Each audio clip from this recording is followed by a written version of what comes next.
Bem, pessoal, então dando continuidade à parte 2 da aula sobre os hebreus, eu quero falar para vocês agora, já que falamos sobre a territorialidade, vamos falar então sobre características específicas do povo hebreu. Aqui está a bandeira do Estado de Israel, que vocês já devem ter visto. Ela tem a representação da cruz, da estrela, aliás, do rei Davi, né, a estrela de Davi, chamada estrela de Davi. E ela é assim chamada porque Davi ele foi um grande guerreiro, ele liderou vários exércitos e tal, isso também está no texto bíblico. Essa estrela, segundo a própria Bíblia conta, ela era cunhada na armadura dos soldados do rei Davi. Então, por conta disso, ela acabou se tornando o grande símbolo do judaísmo. Vejam, moçada, para a gente estudar a história do povo hebreu, a gente não pode fugir a uma fonte bem importante que é a própria Bíblia. Até trouxe aqui para vocês verem. Essa Bíblia aqui é uma Bíblia de estudo, não sei se vocês estão conseguindo enxergar. Ela é uma Bíblia de estudo porque ela contém palavras-chave, né?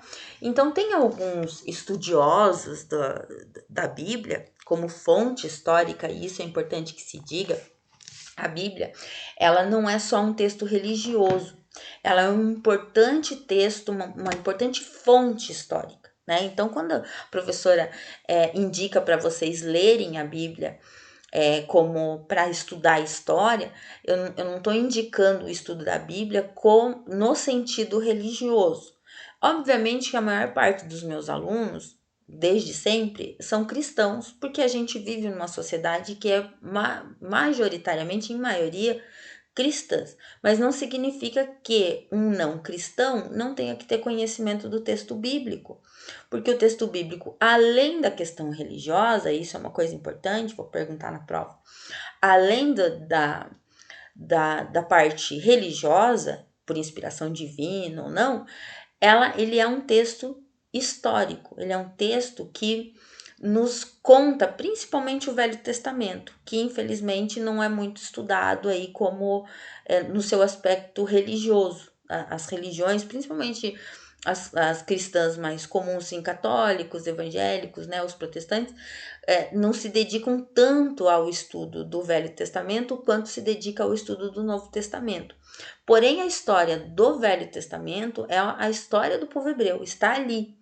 Algumas coisas a arqueologia contesta, diz que não foi bem assim, mas grande parte dos acontecimentos do Velho Testamento vocês encontram correspondência na arqueologia, tá? Tem um cara aqui que eu queria mostrar para vocês, que é esse rapaz aqui, ó, Bart Ehrman é o nome dele. É um autor de livros que ele faz vários estudos da Bíblia. Esse em especial, Quem Escreveu a Bíblia, é um texto muito bom. E neste livro aqui, ele diz o seguinte: para você fazer um estudo da Bíblia, por isso a importância de uma Bíblia com chave de estudo, né? Que tem os temas e tal.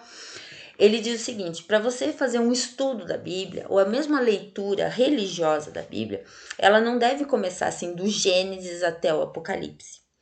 Para você ter um entendimento melhor dos textos bíblicos, você deve estudar por temas de estudo. Então você pega lá um tema, por exemplo, lá, o nascimento de Jesus.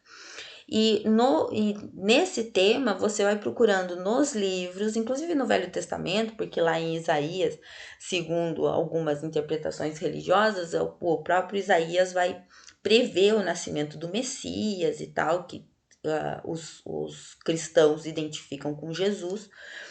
Então você estuda por temas. Essa seria uma forma assim mais apropriada, mais consciente de se ler o texto bíblico. Porém, a Bíblia, ela não é a única fonte, tá? Nós temos aqui, ó, também trouxe para vocês esse livrão aqui para quem se interessa, porque eu sei que vocês não vão fazer um estudo de repente histórico do povo hebreu, mas para quem é religioso, de repente se interessa de fazer um estudo um pouco mais profundo sobre essa história que nos nos influencia tanto do ponto de vista religioso, né, como sociedade, quero dizer, que é a história dos hebreus do Flávio Joséfo. O Flávio Joséfo, ele é um historiador judeu, ele viveu no 1º século depois de Cristo, no ano 100, mais ou menos, ali entre 60 e 120 depois de Cristo. Então, ele meio que foi contemporâneo do aparecimento de Jesus Cristo, né? Então, ele conta as histórias, é uma fonte, assim, muito valiosa para o entendimento desse momento histórico. E mesmo a Bíblia, moçada, mesmo a Bíblia, existem versões e versões, traduções e traduções. Eu recomendo essa daqui, ó. Uma biblinha pequenininha, porque ela foi traduzida direto do hebraico para o português. Inclusive, um dos tradutores aqui é o Emmanuel Buzon, que fez a tradução das cartas de Hammurabi, que eu já comentei com vocês, que fez a tradução das cartas de Larsa, lá, que é lá da Mesopotâmia.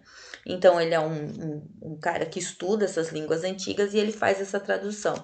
Dependendo da tradução que vocês pegarem, o texto, ele se altera um pouco. Então, para fazer um estudo mais consciente, mais preciso da Bíblia, seria necessário vocês utilizarem algumas dessas fontes.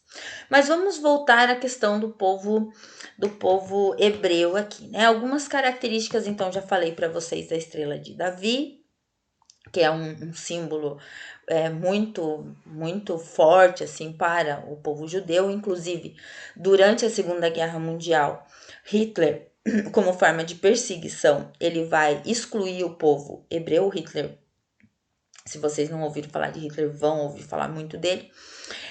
Como forma de perseguição, ele manda os judeus que estavam na Alemanha, né, na época, perseguidos e tal, ele manda os judeus costurarem uma estrela amarela de Davi para indicar que eles são judeus.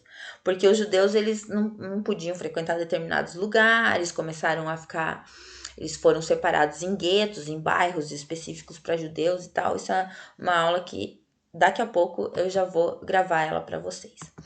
Outro símbolo importante é o candelabro, né? Porque o candelabro, ele ficava dentro do tabernáculo. Então, quando Moisés chega lá na Terra Santa, os hebreus, eles montam assim, tipo uma tenda, sabe? Que vamos dizer, a primeira sinagoga, o primeiro templo deles lá, porque ainda é uma terra, né? É um povo errante, é um povo que tá chegando ali, não construíram muitas coisas e tal. E dentro do tabernáculo, onde eles faziam até ofereciam lá carneiro e tal, matavam carneiro em nome de Deus e tudo mais.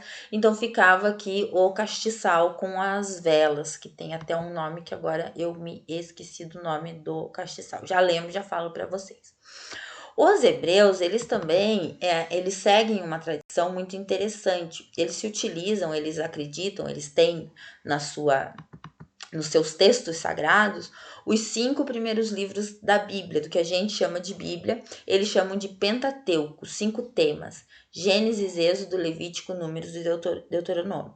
Então, todas as histórias, ou grande parte das histórias lá, de Adão e Eva, Noé, o próprio Êxodo, né, a saída, o livro de orientações, de como agir, as guerras que aconteceram para a conquista da Terra Santa, eles têm na sua tradição religiosa. Observem que o Novo Testamento não faz parte. Então, uma das características mais, assim,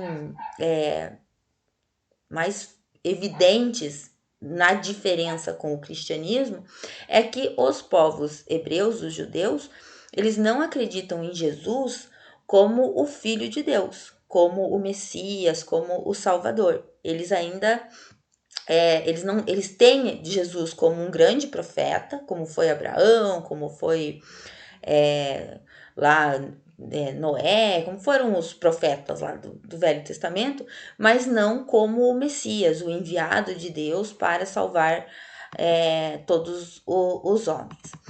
Os religiosos judeus, eles são chamados de rabinos, né? E eles tentam manter algumas tradições dentro das sinagogas. Então a gente vai ver assim esses cabelos diferentes e tal, porque é uma tentativa de manter determinadas tradições de como que era lá na antiguidade. Vejam que o judaísmo, ela é uma religião que existe nos dias de hoje e que eles tentam preservar determinados ritos religiosos, como por exemplo o uso do kippah, que é aquele chapéuzinho que vocês veem, até o Papa usa, o representante da Igreja Católica, ele usa, tem os kippah, que é para o homem, né? Tipo, até algumas igrejas evangélicas, tentando buscar essa tradição antiga, falam assim que você nunca deve orar a Deus com a cabeça descoberta e tal, então tem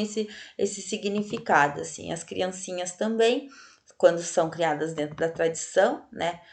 Porque assim, como os judeus eles estão espalhados pelo mundo inteiro, como já falei para vocês, em algumas regiões do mundo, por exemplo, no Brasil, tem várias personalidades famosas aí, Silvio Santos, Luciano Huck, Jaime Lerner, que são judeus, mas se adaptaram meio que ao jeitão, assim, ainda mais que são pessoas públicas, se adaptaram ao nosso jeitão cristão de ser, né? E claro que não abandonaram totalmente a sua religiosidade, mas como são pessoas públicas e tal, eles acabam adaptando a sua aparência e tal para não ficar tão diferente, vamos dizer assim, do povo em que eles estão vivendo. Vejam, voltando aqui à questão do Pentateuco,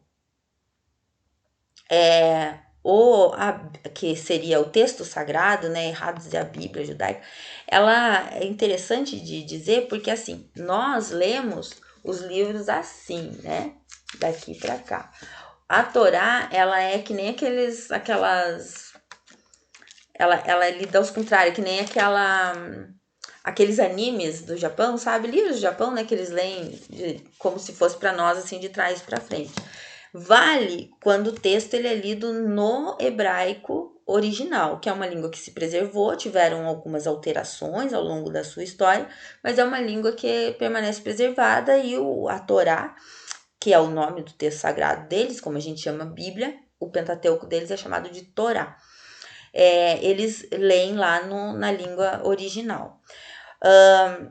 O templo sagrado deles, dos judeus, é chamado de sinagoga, que é onde acontece um evento bem importante quando a criança nasce, o menino nasce, aos 8 dias, que é o processo da circuncisão.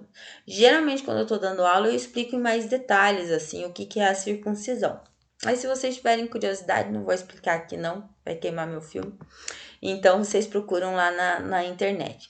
Importante, ou na Bíblia, né? Importante dizer que a circuncisão foi a aliança que Deus fez com Abraão. E até hoje, esse ato, essa aliança, ela é repetida quando a criança faz 8 dias. E não são só os judeus que têm essa tradição religiosa. Os muçulmanos também fazem a circuncisão nos seus meninos, né? Que é uma tradição que vem lá de trás, inclusive. Tem a ver, aqui ó, tava procurando essa foto aqui, que é quando o menininho nasce, depois de 8 dias, ele é levado pro templo e tal, e é feito um procedimento quase que cirúrgico ali, para que o menino, então, reative, né, para que a família e o nascimento daquela criança reative essa aliança com Deus. Essas alianças com Deus, elas aconteceram em vários episódios da Bíblia, né? Inclusive o episódio de Noé, né? Quando acaba o dilúvio e tal, e aí Deus mostra lá o arco-íris, que também é uma aliança, e com Abraão também tem essa aliança. Na próxima aula, eu vou falar para vocês sobre o Templo de Jerusalém, o Muro de Jerusalém, que é um muro importante até os dias de hoje, e vocês vão entender por quê. Não percam a próxima aula então, tá bom?